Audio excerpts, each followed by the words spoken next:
Hello guys, it is Gate of Theories, and we here at Gate of Theories love the movie Monsters Inc. And we love the idea of how when the monsters are going through the doors, they're actually going back in time to scare kids. And because of this theory, many people have taken other Pixar characters and tried to work out who on earth their monster is, and that's us included. So, for instance, Super Carl and Brothers have done who is Andy's monster and who is Riley's monster.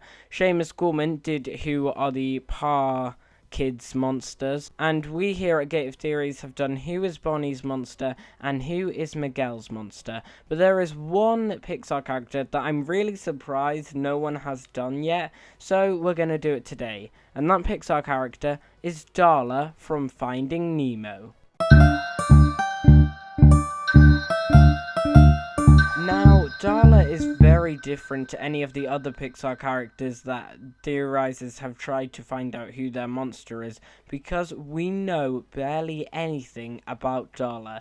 Even though she appears in Finding Nemo, we don't actually know much about her, because she doesn't appear for that long. I mean, one of the only things that we know about her is that she is P. Sherman's niece. Unlike some of the rest of the Pixar characters, like Andy from Toy Story, we don't see Darla's room, as we only see her when she's at the dentist, so we can't look for her door in the door laboratory, and we don't know much about her personality, so that isn't going to help. So really, we literally know nothing about Darla, but I have managed to find who her monster is. But first of all, let's focus on something which we do know, which is which generation of monsters will be scaring Darla. Will it be the monsters from Monsters University or the monsters from Monsters Inc.? Now, we can easily find this out by this folder that Mike holds up before he's about to get a door. And if we look closely in the bottom right hand corner, we can see the date they are scaring at is 1999. And we can find out when Finding Nemo took place by looking at a calendar in the dentist's office. Now, notice how the first day of November is a Sunday, and let's say that Finding Nemo takes place around late 90s, early 2000s, and the only time November starts on a Sunday is either in 2009 or 1998. Now, 1998 is also when Finding Nemo started production, and it is only 1 year before the date on Mike's folder, which tells us that Darla will be scared by the monsters from Monsters Inc. And like I said before, we don't get to see Darla's room, we only get to see Darla in the dentist's office, but we know that P. Sherman seems to love his niece so much, and we know this because there are loads of Darla's pictures and toys all scattered around his office, and all of these pictures and toys are actually Easter eggs because they all also appear in Boo's room. And if you want to see a video on how on earth Boo and Darla could be related, then you can go and click the card. Like I said before, we don't know much about Darla's personality as she doesn't appear in Finding Nemo for that long, but we do know a few things, and one of them is that she adores getting pets. And not just any type of pets, but fish. So the first thing that I thought is, if she really loves fish, then maybe she really hates the opposite of fish. So I thought the thing that she might really hate is crocodiles. And there is a monster from Mike's generation, which is a blue crocodile-like monster, and that is Pete Claus Ward.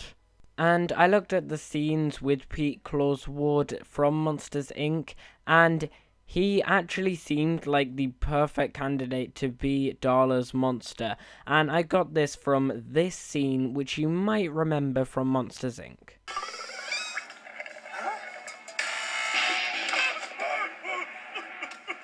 What happened? The kid almost touched me. She got this close to me. She wasn't scared of you? She was only 6! I could have been dead. I could have died.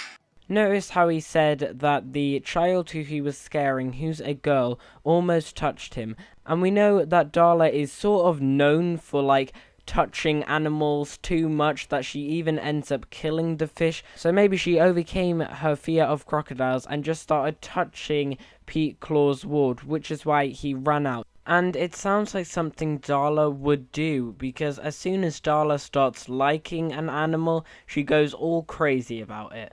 And I thought, this is brilliant, I finally found who Darla's monster is.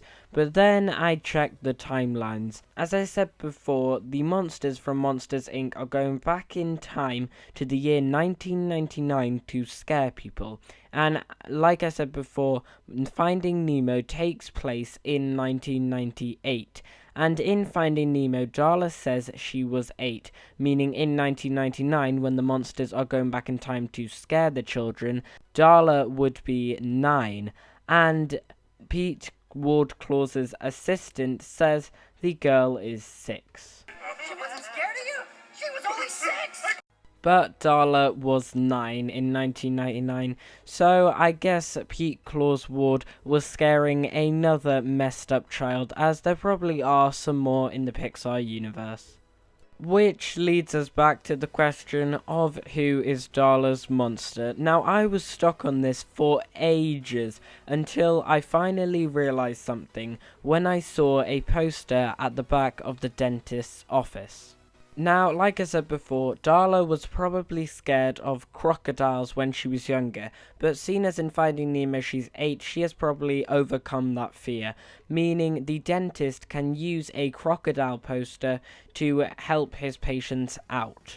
And I thought I might look closely at this crocodile poster, and it looks exactly like one of the other monsters. And that monster is Ricky Plesuski.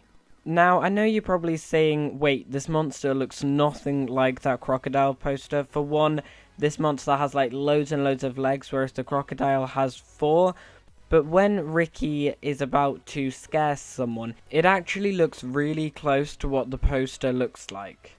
Now, we don't get to see Ricky go through the door and scare anyone, so we can't find out what his scaring technique is, except from we do get to see what he will look like when he scares someone, and that is at the beginning of Monsters Inc., when all the monsters enter the scare floor. They all do a warm-up which shows how on earth they're going to scare each child. For instance, Randall decides to use his chameleon technique and tries being invisible behind several backgrounds, and what Ricky does is he opens his mouth exactly how the crocodile does. And did anyone else notice what else Ricky was doing there? He was also brushing his teeth. So guys, that is who we think Darla's monster is. If you did enjoy this video, then please like it and subscribe to the channel if you haven't already. Tell us in the field section down below what you thought of this theory, if you think that Ricky might be Darla's monster, or if you think it could actually be Pete Claus Ward. Tell us all that in the field section down below, or if you think it might be a different monster, and any other Pixar characters you want us to tell who their monster is. Tell us all that in the field section down below, and also tell us any more Pixar videos you would like us to do. And as always, we've been here on Gate of Theories. Thanks for watching, and I'll see you guys later.